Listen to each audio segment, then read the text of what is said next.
Hello friends, welcome to my YouTube channel. कैसे हैं आप लोग? आई होप अच्छे ही होंगे। आज हम करेंगे पीटी 365 पॉलिटी विजन आईएएस का करंट अफेयर का सेकंड पार्ट। देखिए, फर्स्ट वीडियो में हम issues related to the constitution कर चुके हैं। आज हम फंक्शनिंग ऑफ पार्लियामेंट और स्टेट लेजिस्लेचर और लोकल गवर्नमेंट करेंगे सेकेंड वीडियो में कवर। और हो सकेगा तो सेंटर स्टेट रिलेशंस भी करेंगे। तो आइए स्टार्ट करते हैं।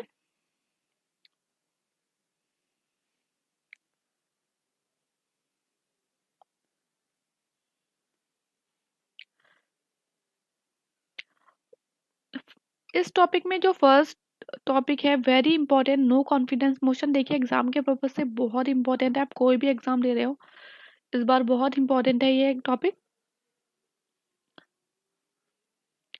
तो पढ़ लेते हैं कि नो कॉन्फिडेंस मोशन है क्या। It is a legislative resolution introduce in Lok Sabha that allows the opposition to challenge the government majority. If no confidence motion is passed, the government of the day will have to resign and this is very important। ये UPSC में already question पूछा जा चुका है कि जो motion of no confidence है वो सिर्फ लोकसभा में मूव हो सकता है और नो कॉन्फिडेंस मोशन का कॉन्स्टिट्यूशन में कहीं भी जिक्र नहीं है। ये भी पूछा जा चुका है, एक ही क्वेश्चन पूछा था, ये दोनों ऑप्शन सही थे। तो क्यों? क्योंकि कॉन्स्टिट्यूशन में नहीं है मेंशन, लेकिन rules 198 of rules of procedure and conduct of business in Lok Sabha में प्रोवाइड किया हुआ है नो कॉन्फिडेंस मोशन के बारे में, बट कॉन्स्टिट्यूशनली कहीं इसका मेंशन नहीं है। कॉन्स्टिट्यूशनल आर्टिकल्स की बात करें तो आर्टिकल 75 क्लॉज 3 क्या बोलता है, वेरी इंपॉर्टेंट, बहुत सारे एग्जाम्स में आ चुका है। The council of ministers are collectively responsible to the Lok Sabha. उसी तरह से स्टेट लेवल पे आर्टिकल 164, आप दोनों आर्टिकल्स याद रखेंगे, ये बहुत इंपॉर्टेंट है। उसमें क्या है, प्रोवाइड किया है कि that council of ministers shall be collectively responsible to the state legislative assembly. ये भी इंपॉर्टेंट है कि ग्राउंड क्या होना चाहिए। क्वेश्चन आ सकता है एग्जाम में कि motion of no confidence need to set out ground on which it is pass, but ऐसा नहीं होगा। कोई भी जरूरी नहीं है कि वो किस ग्राउंड पे पास किया गया है वो बताया जाए उसमें। And speeches unless leave is granted by the house to move the motion, no speech is permitted in support of the motion. Repeat motion के बारे में क्या क्लॉज बोला, देखिए इस पांच के पांच जो टॉपिक है ना, ये बहुत इंपॉर्टेंट है, बहुत ध्यान से पढ़िएगा। After a no confidence motion has been discussed and negated by the House, another no confidence motion cannot be moved in the same session। बहुत इंपॉर्टेंट है ये वाली लाइन। अब पढ़ लेते हैं कुछ पॉइंट दो जो आए हैं बहुत सारे एग्जाम्स में। देखिए, अभी तक एग्जाम में आपसे पूछ सकता है कि कितने नो कॉन्फिडेंस मोशन पास हो गए। तो जो जुलाई में पास हुआ था उसको मिला के 28 हो गए हैं एंड 11 कॉन्फिडेंस मोशंस हैं जो कि डिस्कस्ड हो गए हैं। ओवर द इयर्स जो नंबर ऑफ सच मोशंस है ये रिड्यूस हुए हैं। ये वाला क्वेश्चन जो आई थिंक यूपीपीसीएस में आया था, ये यूपीएससी में ही आया था कि Indira Gandhi face the most no confidence motions and Lal Bahadur Shastri face the most per year of office and Narasimha Rao born with the narrowest margin. क्योंकि इंदिरा गांधी जी का टेन्योर जो था ना वो 15.86 ईयर लॉन्ग था। तो इन्होंने इस वाले अपने टेन्योर में इन्होंने कितने किए थे, 15 नो कॉन्फिडेंस मोशन हुए थे, इन्होंने फेस किए थे। लेकिन जो लाल बहादुर शास्त्री थे वो सिर्फ कितने साल के लिए थे, 1.5 साल के लिए थे।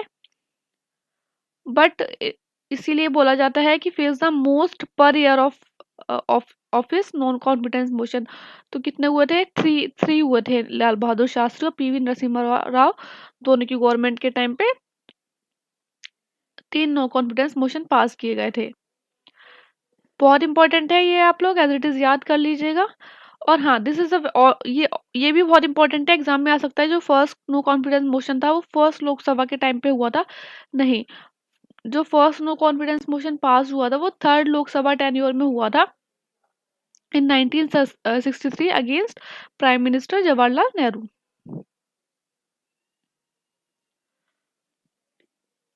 प्रोसेस पढ़ लेते हैं नो कॉन्फिडेंस मोशन का। देखिए, फर्स्ट प्रोसेस क्या होता है, step by step houses expresses it's want of confidence in the council of minister. Speaker examine करता है कि जो नो कॉन्फिडेंस मोशन है वो ऑर्डर में है या नहीं। Then the member who has tabled the notice asks for leave of the house to move the motion. Speaker तब कॉल करता है मेंबर्स को who are in favour of leave being granted. If not less than 50 member rise, the speaker declare that leave is granted by the house. The motion is then taken up for discussion within 10 days from the date of the grant leave. ये 10 days का time और आप 50 members का याद रखेंगे. Exam में as it is आ चुका है अलग अलग स्टेट पीसीएस में और यूपीएससी में भी.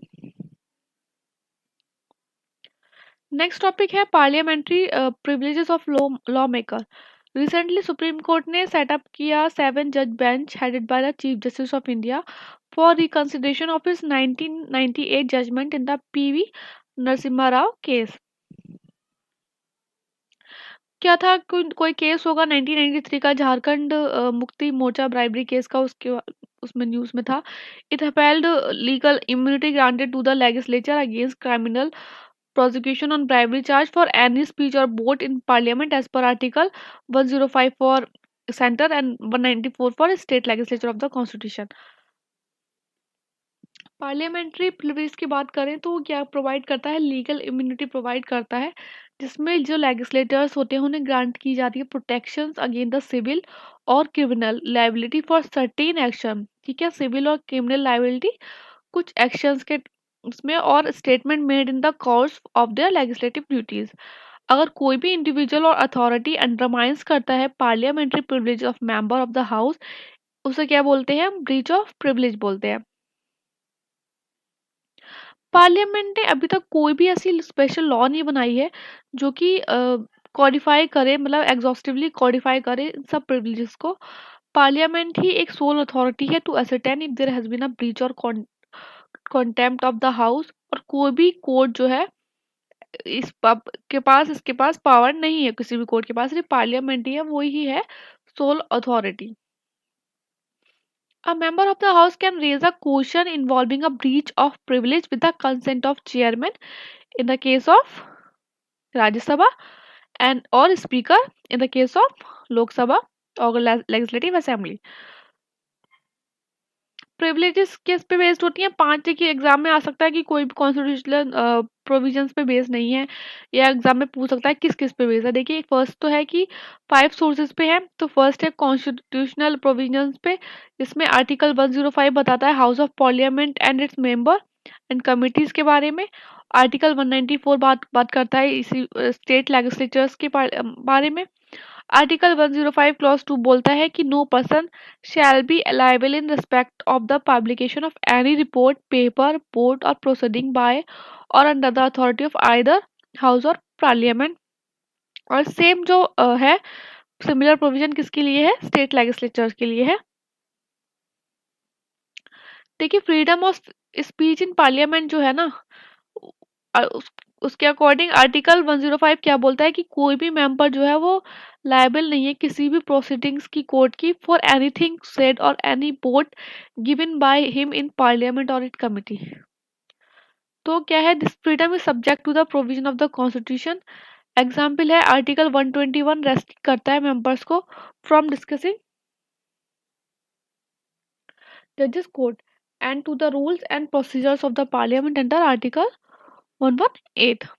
आर्टिकल 112 क्या क्या बोलता है, 122 रेस्ट्रिक्ट करता है कोर्ट को कि वो इंक्वायर करे कोई भी validity of any proceeding of parliament on the ground of alleged irregularity of the procedure. तो इसमें रेस्ट्रिक्ट कर दिया है कोर्ट को, सिर्फ पार्लियामेंट ही है, वही है सोल अथॉरिटी. देखिए फर्स्ट तो आ गया प्रोविजंस में, फर्स्ट है कॉन्स्टिट्यूशन, सेकंड आया laws made by parliament. Laws made by parliament में क्या है, एक तो है freedom of from arrest. Code of civil procedure 1908 provide करता है लेजिस्लेटर्स को freedom from arrest in any civil case. देखिए इन एनी सिविल केस है, क्रिमिनल केसेस नहीं है इसमें. तो ये इंपॉर्टेंट है, ऐसी चीज़ें ही पढ़ने के लिए होती हैं और ऐसी चीज़ों में ही एग्जाम में खेला हो जाता है एग्जाम हॉल में. Civil case 40 days before and after the adjournment of the house and during the session of the house. 40 days भी आप बहुत ध्यान से याद रखेंगे, टाइम लिमिट जो होती है ये. However, an MP does not enjoy any such immunity in the criminal case. Third क्या है, rules of both the house, privileges based on rules of procedure and precedence. Parliament reserve करता है right to receive immediate information of the arrest, detention, conviction, imprisonment and release of the member on a criminal charge और for a criminal offence.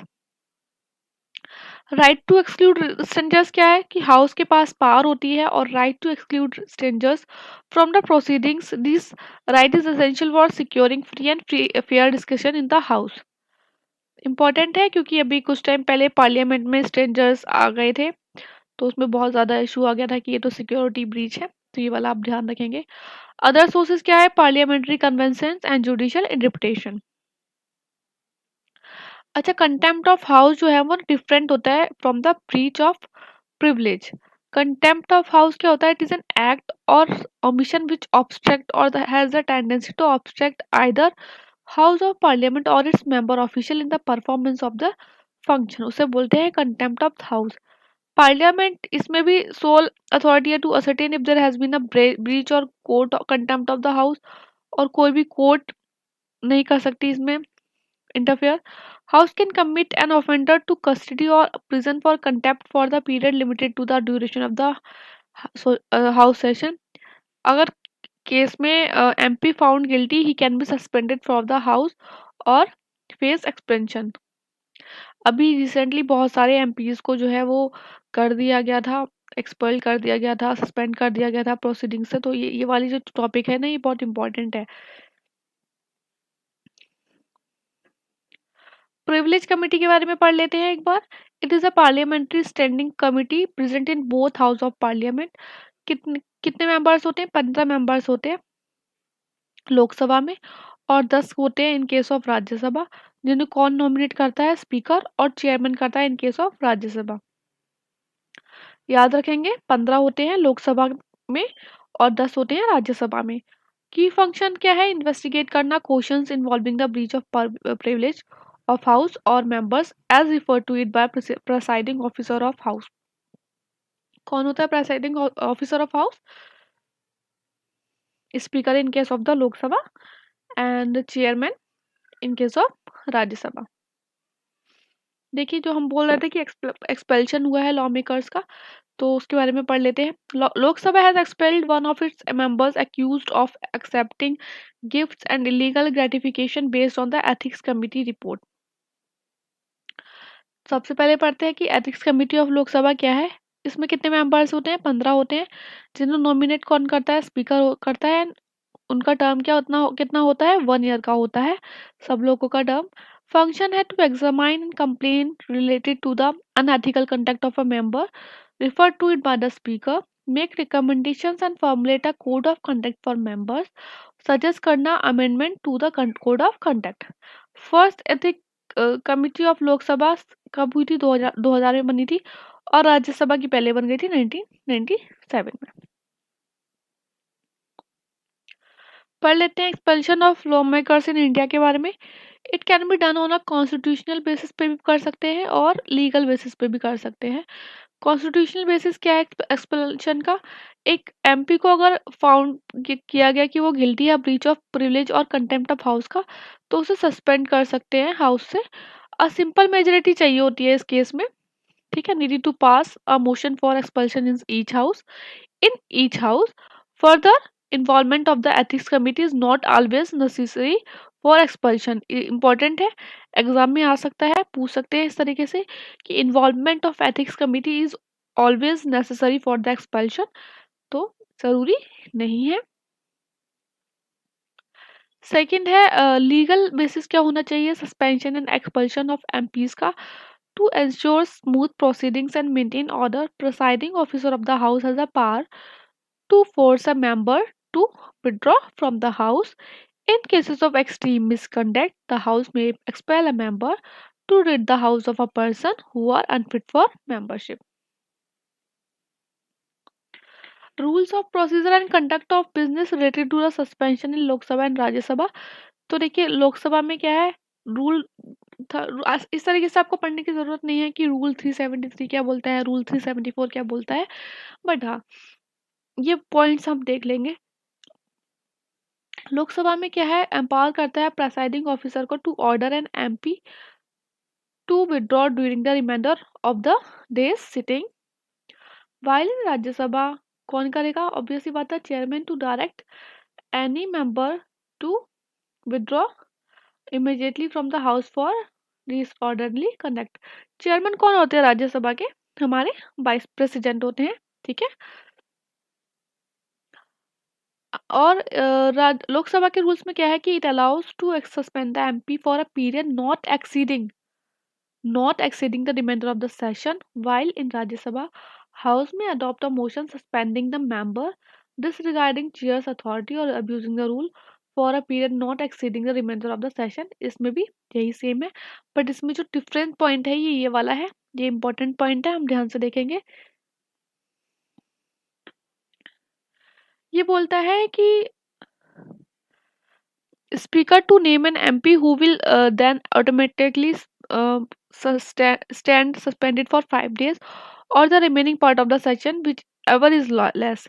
लेकिन राज्यसभा में क्या है, it can not suspend it members without passing a motion.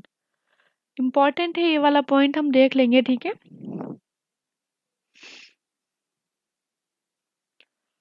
Next है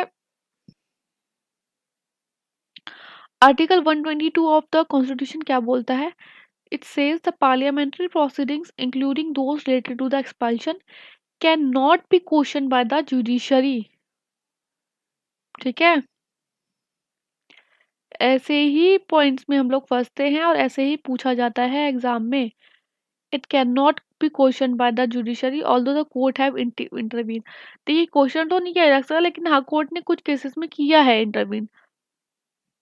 अब ये ये constitutionally बोला है, ठीक है, एग्जाम में आ सकता है कॉन्स्टिट्यूशनली बोला है। बहुत सी ऐसी चीज होती है कि हम लोग एलिमिनेट कर देते हैं कि यार नहीं, ये तो कॉन्स्टिट्यूशन में तो नहीं बोला होगा, कोई लीगल लॉ वगैरह होगा। तो ये इसलिए इम्पोर्टेंट है कि ये कॉन्स्टिट्यूशन में मेंशन किया गया कि it can not be question by the judiciary. और इस तरीके से एग्जाम में आ जाए कि हाँ कोर्ट कर सकती है तो बात अलग है, लेकिन अगर बोले कि कॉन्स्टिट्यूशन ने ऐसा बोला है तो आप सही से पढ़ेंगे, ठीक है, स्टेटमेंट को। In the Raja Rampal case 2007, the court upheld the expulsion of Raja Rampal but noted that the proceedings tainted by the substantial illegality are open to judicial scrutiny। Expulsion and disqualification जो होती है ना वो same नहीं होते हैं। सबसे important बात तो ये है, कॉन्स्टिट्यूशन प्रोवाइड, एक तो ये जहाँ आ जाए ना कॉन्स्टिट्यूशन प्रोवाइड, वो बहुत ध्यान से पढ़ेंगे आप वो चीज़। Constitution provide for both expulsion and disqualification. Disqualification में जो है ना member can not contest the election, लेकिन एक्सपल्शन में कर सकता है। यही डिफरेंशिएशन है और यही इंपॉर्टेंट है।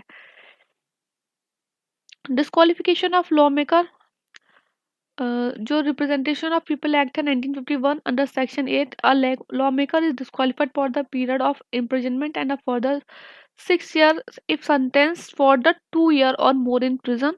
जो राहुल गांधी जी का जो केस चला था वो यही इसीलिए न्यूज में था कि उन्हें बोल दिया था कि 2 साल के लिए मतलब सेंटेंस टू प्रिजन, और इलेक्शंस आ रहे हैं तो इसलिए ज़्यादा न्यूज़ में था ही नहीं। बाद में सुप्रीम कोर्ट ने इंटरवीन किया था और वो केस जो है वो हटा दिया गया था। तो इसीलिए अब ये वाला पॉइंट ना बहुत ध्यान से पढ़िएगा कि कितने ईयर के लिए हो सकता है डिस्क्वालीफाई, जो बंदा है अगर उसे 2 साल की सजा मिल जाए तो। 10th schedule of constitution provide for disqualification on ground of defection. Article 102 and 191 for disqualification of MP and MLA respectively on ground of holding office of profit. ये भी बहुत इंपॉर्टेंट है कि ऑफिस ऑफ प्रॉफिट के उसमें कौन से article के अंडर डिस्क्वालीफाई कर सकते हैं एमपी और एमएलए को। तो 102 191 और क्या है इसमें term, being of unsound mind और इंसॉल्वेंट और not having valid citizenship. Office of profit, being of unsound mind, insolvent और not having valid citizenship.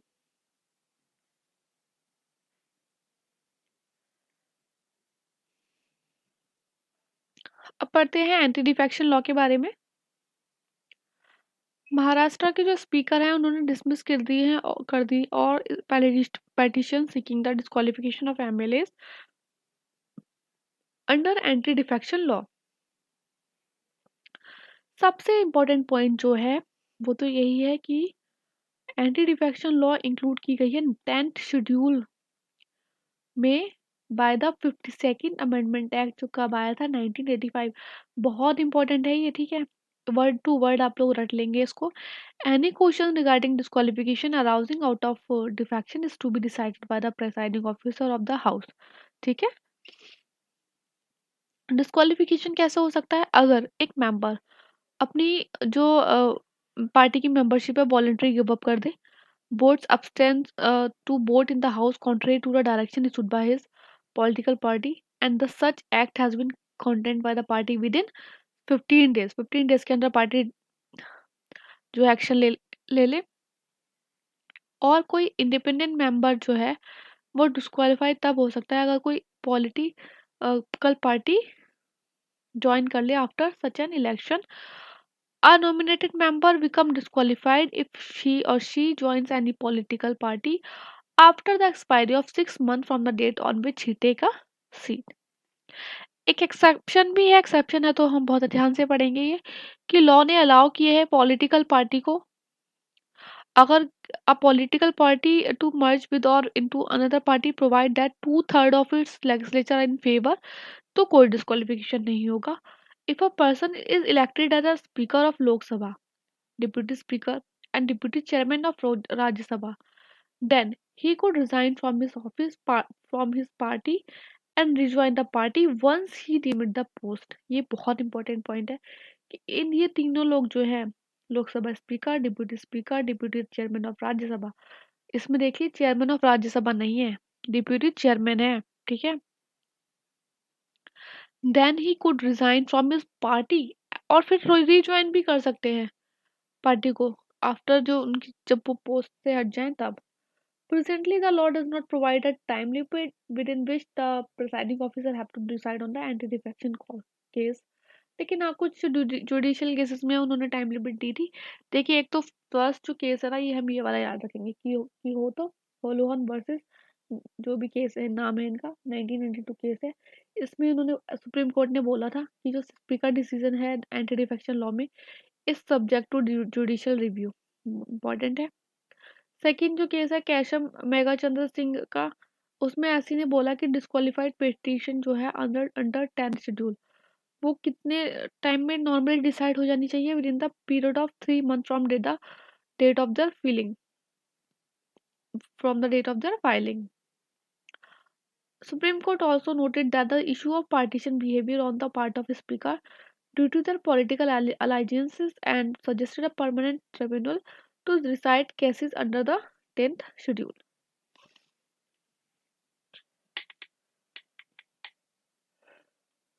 Whip के बारे में पढ़ लेते हैं। Anti defection law puts the party members into bracket of obedience to the party whip and policy. Whip का जो main purpose क्या होता है कि वो पार्टी में डिसिप्लिन रखे, यही होता है main purpose. In parliament parlance, a whip may refers to a written order for party member to follow a certain direction, a designated official of the party who is authorized to issue such a direction।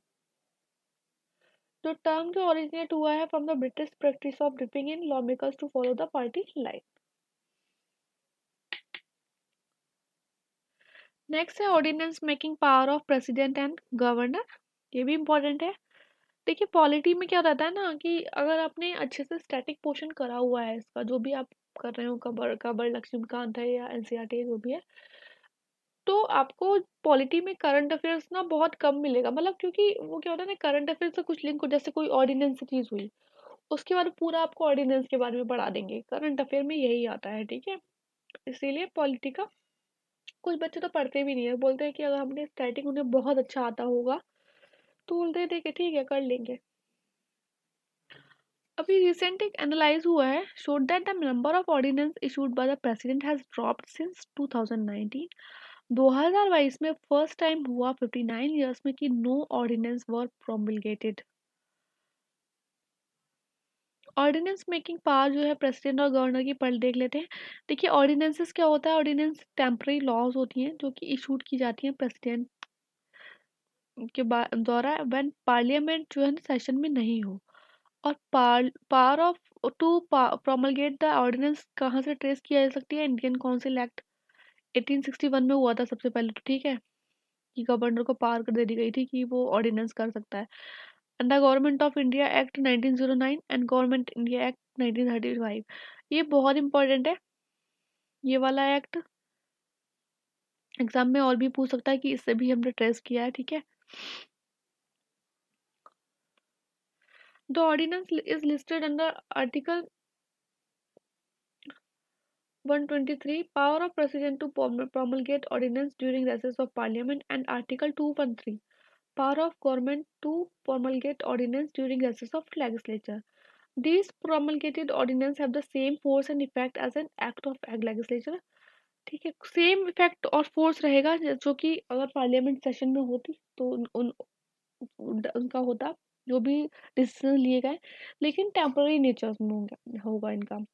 Any ordinance is to operate at the expiration of 6 week from the date when the next session start. कोई भी ordinance है वो seize हो जाएगा जब कब होगा, जब सेशन स्टार्ट हो रहा है उसके 6 वीक के अंदर। If the two houses start their session on different date, तो जो बाद वाला होगा वो कंसिडर किया जाएगा। ऑर्डिनेंस में lapses earlier with the president governor withdraw, ordinance जो है वो जल्दी भी लैप्स कर सकते हैं अगर प्रेसिडेंट और गवर्नर विड्रॉ कर ले इट, और if both houses pass resolution disapproving it. In case of state legislature, resolution disapproving it is passed by the legislative assembly and agreed by the legislative council if any. Ordinance को issue can जो ordinance है वो issue किन matters पे हो सकता है? उन्हीं मैटर्स पे हो सकता है जिसमें पार्लियामेंट और लेजिस्लेचर में लॉ बना सकती है, और subject to the same limitations as parliament and legislature to make laws.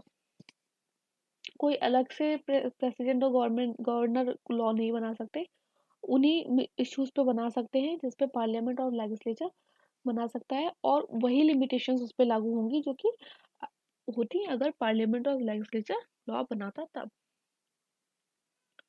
However, the governor of the state cannot make an ordinance without the reference of the president.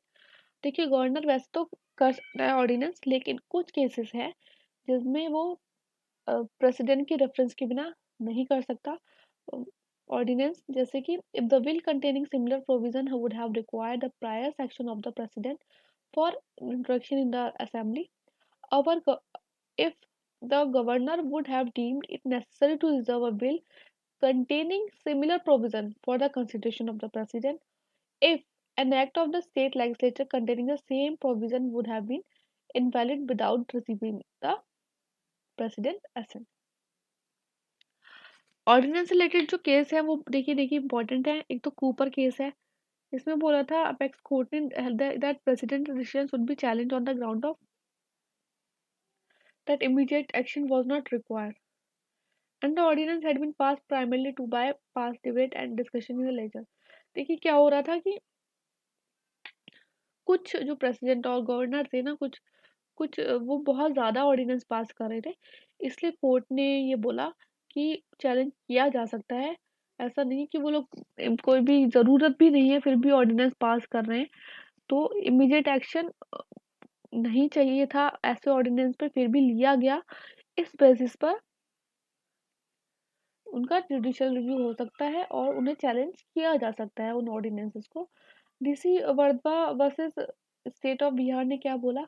Court held that legislative power of executive to promulgate ordinance is to be used in exceptional circumstances and not a substitute for law making power of the legislator. ठीक है, सिर्फ और सिर्फ कब करिए आप ordinance? कब? जब कोई एक्सेप्शनल सर्कमस्टेंसेस हो तभी करिए। Krishna Kumar Singh versus state of Bihar case में बोला गया, court held that the satisfaction of president under article 123 and governor under article 213 while issuing an ordinance is not immune from the judicial review। मतलब judicial review हो सकता है, ठीक है, satisfaction of president और governor का। एक तो इसमें याद रखेंगे कि क्या होता है, जो ordinance है वो किस बेसिस पे कर दिया जाता है? Satisfaction of president. ये एमपीपीसीएस में क्वेश्चन आ चुका है as it is. Satisfaction of the president और गवर्नर। और कौन से आर्टिकल में होता है ऑर्डिनेंस? प्रेसिडेंट के द्वारा 123 और गवर्नर का आर्टिकल 213। नेक्स्ट है secretariat of the parliament. As the parliament completed 75 years, the parliament secretariat has been the custodian of the procedure, president and legislative knowledge of the two houses. Constitution provisions क्या है?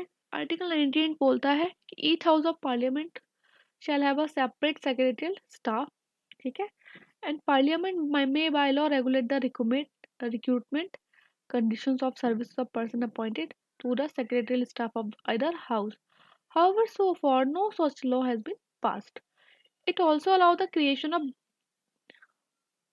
posts common to both the House of Parliament. Article 187 similar provisions के बारे में बताता है for the state legislature. Council of State Secretariat and Parliament Secretariat were set up when जब दोनों house existence में आए कब 1952 में. Their name were changed in 1954 to Rajya Sabha Secretariat and Lok Sabha Secretariat. देखिए कब आए एग्जिस्टेंस में? 1952 में. Council of state and parliament secretariat, और इनका नाम कब चेंज किया गया? 1954 में. इंपॉर्टेंट है, दोनों चीज़ें याद रखेंगे आप. The secretariat of the both house has been divided into 10 services. Speaker and chairman can create new post. Exam में आ सकता है कौन कर सकता है new post create in respective secretariat. However for post in class 1 और class 2 prior consultation with the union ministry और फाइनेंस इज मैंडेटरी. ठीक है, स्पीकर और चेयरमैन कर तो सकते हैं न्यू पोस्ट क्रिएट, लेकिन क्लास 1 और क्लास 2 में उन्हें कंसल्टेशन करना होगा किसके साथ? यूनियन मिनिस्ट्री ऑफ फाइनेंस, जो कि मैंडेटरी है. Secretary general of both houses hold rank equivalent to the state of equivalent to the cabinet ministry. ये वाला इंपॉर्टेंट है पॉइंट, क्योंकि जो टेबल ऑफ प्रेसिडेंस है, देखिए अगर आपने टेबल ऑफ प्रेसिडेंस याद ना किया हो तो आप कर लीजिएगा, एग्जाम में क्वेश्चन आ जाते हैं इससे. टेबल ऑफ प्रेसिडेंस से गूगल कर लीजिए, बुक में ना मिले तो गूगल कर लीजिए, डायरेक्ट आ जाता है. कोई भी टॉपिक हो ना, आप टेबल ऑफ प्रेसिडेंस आगे यूपीएससी डाल के सर्च करेंगे तो आ जाएगा एज इट इज. देखिए इसमें ये पॉइंट इंपॉर्टेंट क्यों है कि जो secretary general of both houses hold rank equivalent to the cabinet secretary, क्योंकि जो टेबल ऑफ प्रेसिडेंस है ना उसमें कैबिनेट सेक्रेटरी का प्लेस है वो 11th पोजीशन पे है, जबकि जो सेक्रेटरी लोकसभा और राज्यसभा का है उसका क्या है? 23rd पोजीशन पे.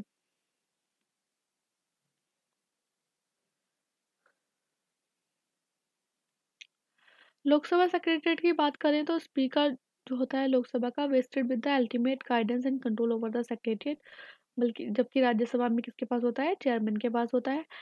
एडमिनिस्ट्रेटिव हेड जो होता है लोकसभा में का सेक्रेटरी जनरल होता है, इसमें भी सेक्रेटरी जनरल होता है. Recruitment and condition of services govern by the Lok Sabha secretariat. Recruitment and condition of services rules 1955 promulgated by the president in consultation with speaker.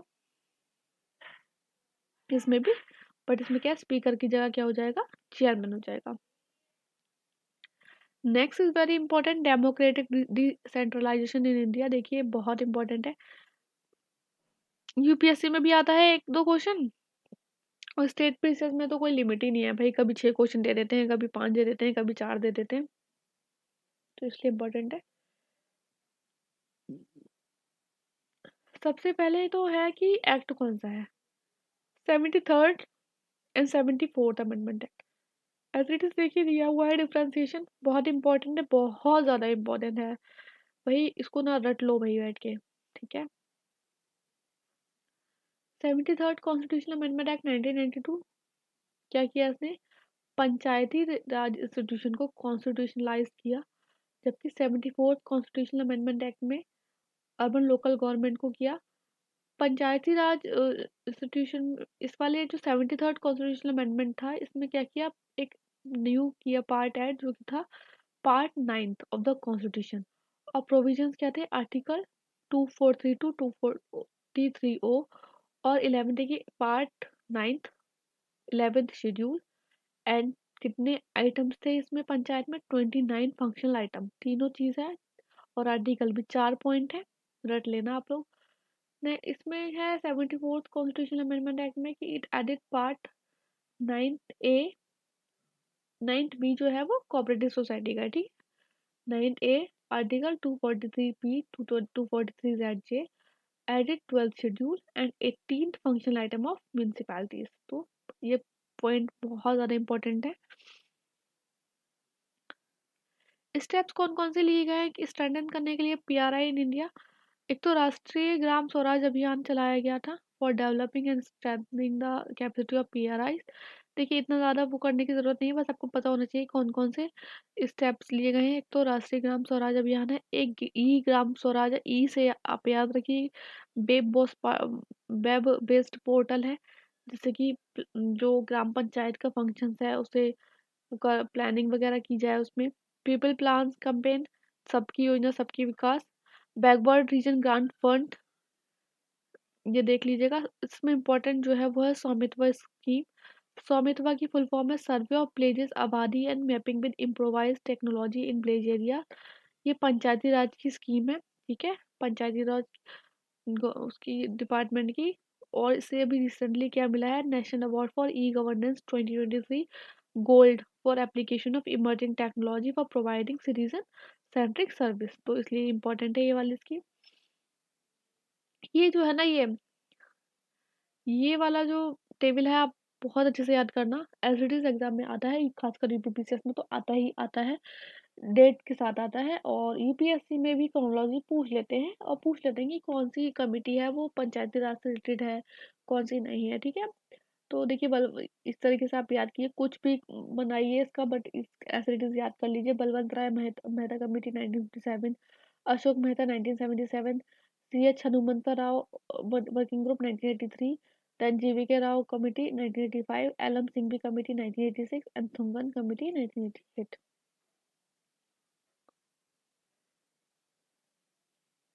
Next है finances of the Panchayati Raj institution. Recently क्या हुआ है, reserve bank of India ने release की एक report जिसका title था finances of Panchayati Raj institution. और इस रिपोर्ट ने discuss the fiscal position of PRI for the year 2021 to 23। Constitution provisions क्या है फाइनेंशियल एम्पावरमेंट ऑफ पंचायत के, इंपॉर्टेंट है, एग्जाम में एज इट इज आ जाते हैं। देखिए आर्टिकल 243 एच क्या बोलता है, provide finances for the panchayat by securing authorisation from state legislature for granting it to the panchayat from the consolidated fund of the state, from the state legislature, from the consolidated fund of state. In it empower panchayat to impose, collect, allocate taxes, duties, tolls and article 243 I as it is exam में आता है कि state finance commission को जो है वो कौन से आर्टिकल के अंदर स्टैब्लिश किया गया है, तो 243 आई every 5 years to review the financial position of panchayat and make recommendation to improve their financial position. Article 280 clause 3b भी बोलता है it mandates central finance commission to recommend measures needed to augment the consolidated fund of state and supplement panchayat resource। तीनों important है।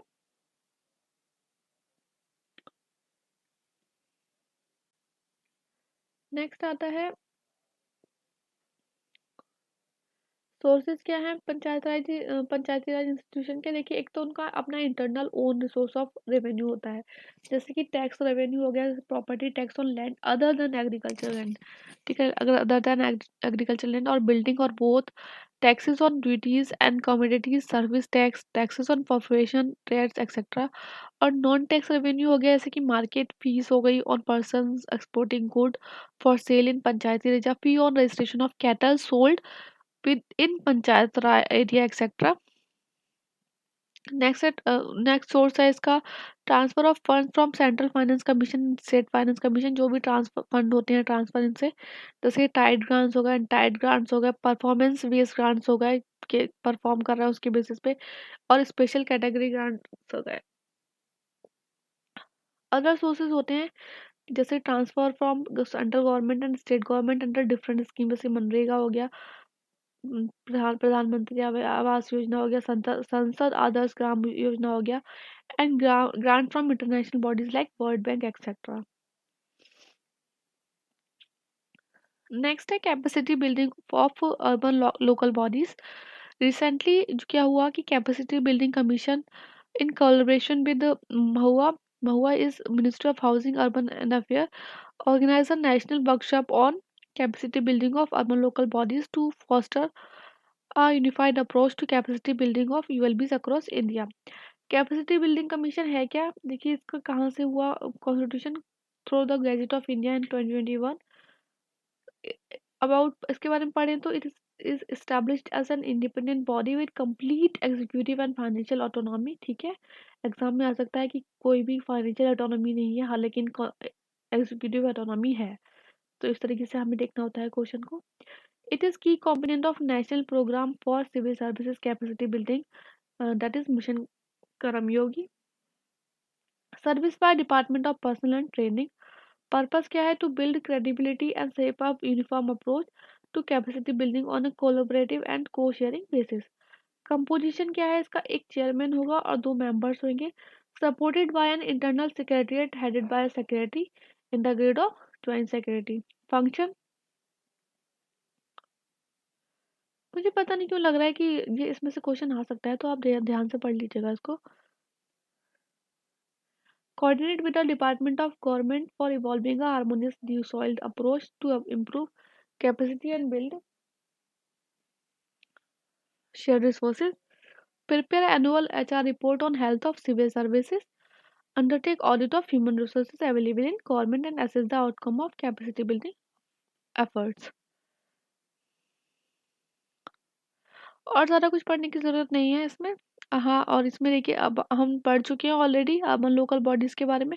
Urban local bodies जो है वो किसके अंदर आएंगी? आपकी 74th कॉन्स्टिट्यूशन अमेंडमेंट एक्ट के अंदर आ जाएंगी। और क्या है? थर्ड टायर है गवर्नमेंट का। स्टेट लिस्ट में आती हैं under the constitution. Thus the administrative framework and regulation of ULBs varies across state. ठीक है, वेरीज अक्रॉस स्टेट, ये वाला पॉइंट इंपॉर्टेंट है। जो 74th कॉन्स्टिट्यूशनल अमेंडमेंट एक्ट था उसने प्रोवाइड किया establishment of 3 type of urban local bodies. एक तो Nagar Panchayat for a transitional area, municipal council for a small urban area and municipal corporation for a larger urban area. Measures जो लिए गए हैं वो capacity building of urban local bodies कौन से? एक तो नेशनल अर्बन डिजिटल मिशन है। कब हुआ था लॉन्च? 2021 में हुआ था by the ministry of housing and urban affair. और फोकस करता है ये citizen centric digital revolution in urban local bodies. 3 pillars है इसके, पीपल, प्रोसेसेस एंड प्लेटफॉर्म। जो national institute of urban affair है उसको अपॉइंट किया गया है to anchor this mission. NIUA के बारे में पढ़ें तो इसे 1976 में इस्टेब्लिश किया गया था and it is a premier institute for research, training and information dissemination in urban development and management. Municipal bodies, जो म्यूनिसिपल बॉन्ड्स हैं उनका भी यूज़ किया गया है। These are financial instruments that municipal corporation and other associated bodies in India is used to raise funds. Next पढ़ते हैं panchayat extension to the schedule areas act 1996।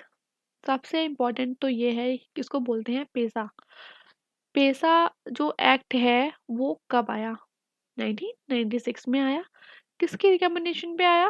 Dilip Singh Bhuria committee ने रिकमेंड किया था for the tribal empowerment and to bring them into the main stream. Major powers क्या है ग्राम सभा के under PESA? Power of mandatory consultation in matter of land acquisition, prevent alienation of land and restore alienated land, to control institutions and functionaries in all sectors and local plans, to manage minor water bodies, ownership of minor forest produce, ये वाला point बहुत important है। Regulate and restrict sale consumption of liquor, manage village market, control money lending to scheduled tribe, resettlement and rehabilitation and prospecting licenses, mining leases for mineral minor mineral. ठीक है,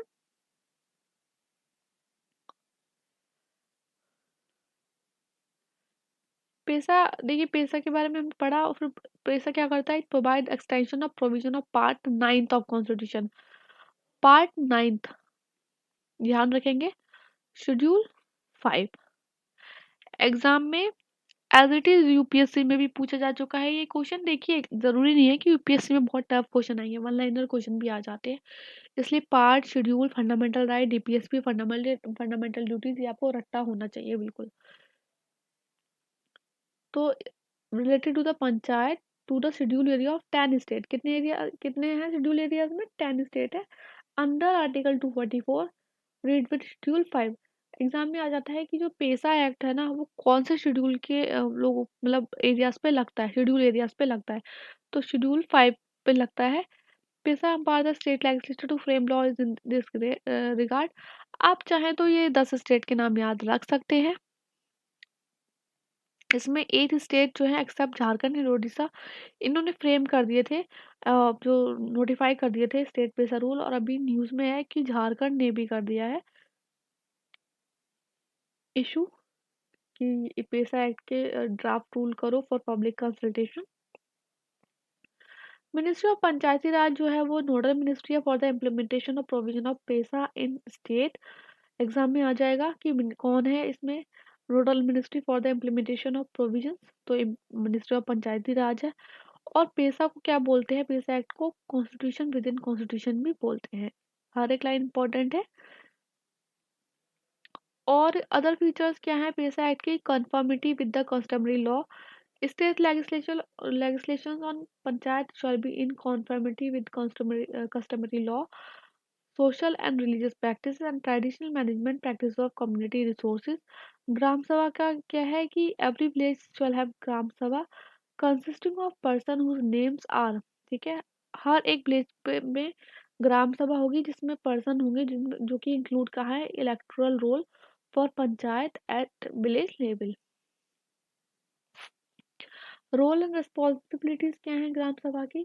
ग्राम Sabha has role and responsibility in approving all the development work in villages, identify beneficiaries, issue करेगा certificate of utilization of fund, power to control institution and functionaries in all social sectors and local plans. Every Gram Sabha to safeguard and preserve traditions and customs of people and their cultural identity। Simple है, exam में आएगा, आप लोग कर लेंगे। Reservation के बारे में बात करें तो every panchayat to have reservation of seats in proportion to the community population, minimum 50% with chairperson of panchayat at all level to be reserve for scheduled tribes. कौन से? ये शेड्यूल 5 की बात की गई है, ना कि आपको लगे कि सबके बारे में बात कही है। तो इसमें क्या है, शेड्यूल 5 की जो एरियाज हैं उसमें चेयरपर्सन जो होगा पंचायत का वो at all level be reserve for the scheduled tribes. Fifth and schedule, six schedule की बात कर लेते हैं। डिफरेंस क्या है? देखिए बहुत इंपॉर्टेंट है, बहुत ज़्यादा इंपॉर्टेंट है, बहुत अच्छे से करेंगे, ठीक है। आर्टिकल 244 बोलता है कि provision for the, article 244 clause 1 बोलता है provision of the fifth schedule apply to the administration and control of the schedule tribe and schedule areas in any state except Assam, Meghalaya, Tripura and Mizoram. क्योंकि इन चारों जो स्टेट है इनके बारे में सिक्स शेड्यूल में बोला गया है। काउंसिल का क्रिएशन कैसे होगा? Bye act of state legislature. Council creation is institute by the autonomous district council provided by the constitution. यही क्वेश्चन आते हैं एग्जाम में कि जो पेसा जो है वो कौन से शेड्यूल के में लगेगा और ऑटोनोमस डिस्ट्रिक्ट काउंसिल है वो कौन से शेड्यूल के अंडर बनेगी। तो ये हम याद रखेंगे, fifth schedule and six schedule. Autonomy क्या है? ऑटोनॉमी है कि panchayat extension to schedule areas act 1996 self governance through gram panchayat for people living in fifth schedule area. Fifth schedule tribal advisory council has only advisory power. Six schedule में greater autonomy मिली है as compare to fifth schedule. और autonomous district council है much wider power than tribal advisory council. ये वाला point हम याद रखेंगे इसमें कि ट्राइबल एडवाइजरी काउंसिल जो है उनके पास सिर्फ एडवाइजरी पावर है। नेक्स्ट क्वेश्चन आता है, नेक्स्ट पॉइंट आता है आपका पैनल ऑफ वाइस चेयरपर्सन का। राज्यसभा चेयरमैन ने कॉन्स्टिट्यूट किया है first time all women panel of vice chairman in Rajya Sabha, इसलिए इम्पोर्टेंट है। देखिए ये विजन जो है ना PT 365 में सारे जो न्यूज़ में चीज़ होती है ना बहुत इंपॉर्टेंट वाली वही देता है अपने करंट अफेयर्स में या पीटी 365 में। Under the rules of Rajya Sabha the chairman nominates from among the members a panel of BC. अपने मेंबर्स के में से ही जो चेयरमैन है वो नॉमिनेट करेगा। क्यों? क्योंकि हम राज्यसभा की बात कर रहे हैं तो चेयरमैन, लोकसभा की बात करते हैं तो speaker. Any one of them can preside over the house in the absence of chairman. कोई भी प्रिसाइड कर सकता है हाउस को in the absence of the chairman और डिप्टी चेयरमैन। लेकिन देखिए, अगर एब्सेंट है ना तभी करेंगे प्रिसाइड, लेकिन अगर सीट वैकेंट है, अगर सीट वैकेंट है तो नहीं कर सकते। इन दिस केस, और अगर सीट वैकेंट है तो प्रेसिडेंट क्या करेगा? अपॉइंट करेगा members of house, not a. हालांकि ये जो होते हैं पैनल ऑफ वाइस चेयरपर्सन, ये मेंबर्स ही होते हैं, लेकिन उसमें क्या होता है ना कि अगर सीट वैकेंट हुई तो प्रेसिडेंट अपॉइंट करेगा कि कौन चेयरमैन की ड्यूटी परफॉर्म करेगा। He she has the same power as the chairman when presiding and holds office until a new panel of PCs is nominated. Next करते हैं पार्लियामेंट सेशन की बात।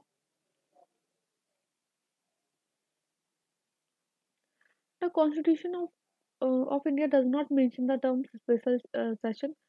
देखिए, ये पॉइंट है, इम्पोर्टेंट है, एग्जाम में क्वेश्चन आ जाएगा। Constitution of India mention the term special session.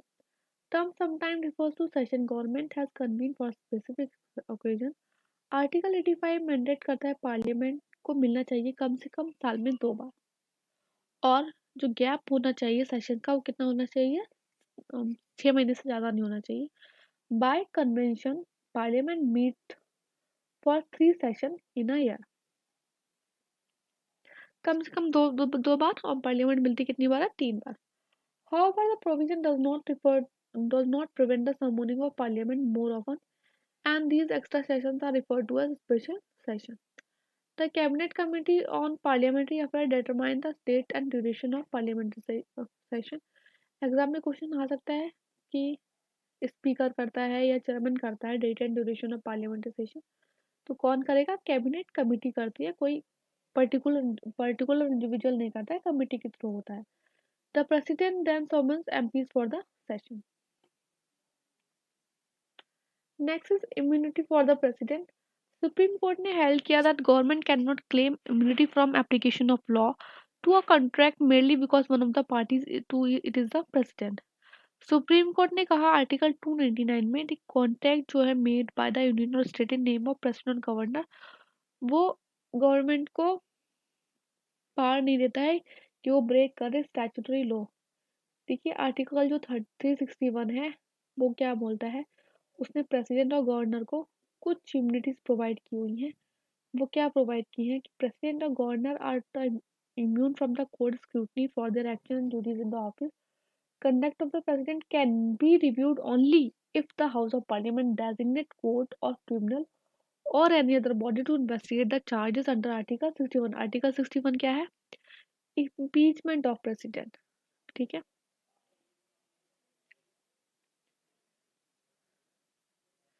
Rule 176 and rule 267 क्या बोलता है? रूल 176 बोलता है it allows for a short duration discussion not exceeding 2.5 hours on a particular issue, or under Rule 267, a Rajya Sabha MP has the special power to suspend the pre-decided agenda of the House with the approval of the chairman। Adjournment motion के बारे में पढ़ लेते हैं। कहाँ किसमें होता है? Move in the Lok Sabha to discuss a definite matter of urgent public importance with the speaker consent. और कितना सपोर्ट चाहिए होता है? 50 मेंबर्स का सपोर्ट चाहिए होता है, ये इंपॉर्टेंट है। और राज्यसभा इसको पास नहीं कर सकती है, सिर्फ लोकसभा ही कर सकती है एडजमेंट मोशन को पास। Discussion on an adjournment motion should last not less than 2 hours and 30 minutes। कम कितना? 2 से ढाई ढाई घंटे तक हो सकता है।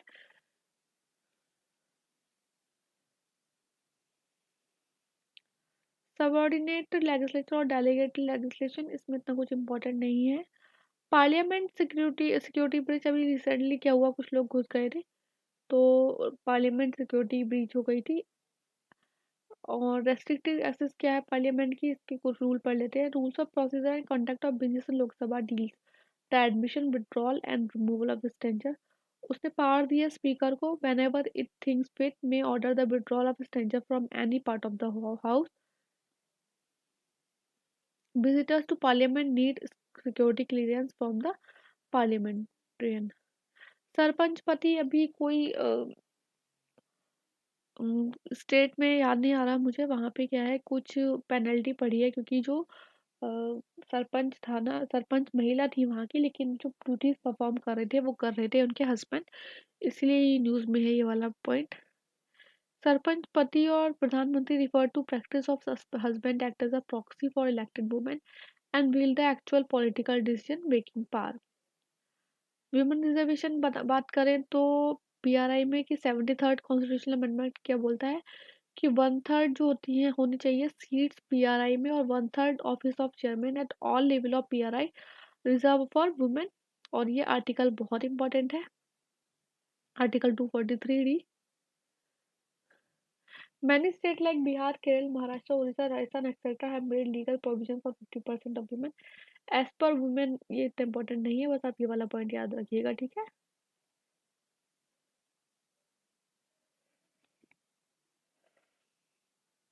नेक्स्ट जो न्यूज़ है वो हरियाणा कैबिनेट से है। Quota to backward classes A in urban local bodies. Haryana cabinet has accepted the state backward classes commission report on proportion of reservation for backward classes block A category in our local bodies. Article 243T clause 6 कहता है there will be no bar on state legislature for making provisions for reservation of seats in any municipality or office of chairperson in municipalities in favor of backward classes of citizen। जो triple test और condition है reservation की to OBC in local bodies जो जिसे दिया गया था K Krishnamurthy versus union of India 2010 में, उन्होंने बोला ट्रिपल टेस्ट और कंडीशन में क्या होना चाहिए, सेटअप करना चाहिए एक dedicated commission to conduct a rigorous empirical inquiry into the nature of and implication of backwardness in local bodies। Specify करना चाहिए proportion of reservation required in local bodies and ensure करना चाहिए कि रिजर्वेशन जो है S C S T OBC taken together, और वो कितना 50% से ज़्यादा ना हो टोटल सीट से। तो ये था आपका सेकंड टॉपिक, और आई गेस फिर से ये लेक्चर बहुत लंबा हो जाएगा, तो हम थर्ड टॉपिक जो करेंगे वो नेक्स्ट वीडियो में करेंगे। आई होप आपको ये वीडियो अच्छा लगा हो, कोई कंफ्यूजन हो या मेरे से कोई गलती हो गई हो तो आप कमेंट सेक्शन में बता सकते हैं।